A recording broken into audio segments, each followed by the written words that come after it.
پھر 70 مرتبہ ہی یا رحمانو یا رحیم، یا رحمانو یا رحیم، 70 مرتبہ۔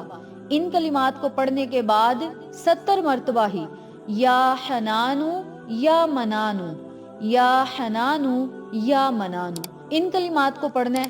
آخر میں پھر آپ نے 70 مرتبہ ہی یا علیو یا اللہ، یا علیو یا اللہ کا ورد کرنا ہے، اور پھر جتنی مرتبہ شروع میں درود پاک پڑھا تھا اتنی مرتبہ ہی آخر میں درود پاک پڑھنا ہے۔ پھر اللہ سے خصوصی دعا کرنی ہے۔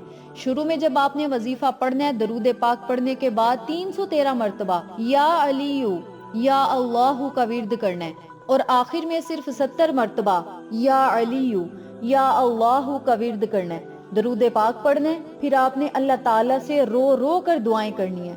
یاد رکھیں اگر دعا کو سجدے میں جا کر مانگیں گے تو بہت ہی فائدہ ہوگا۔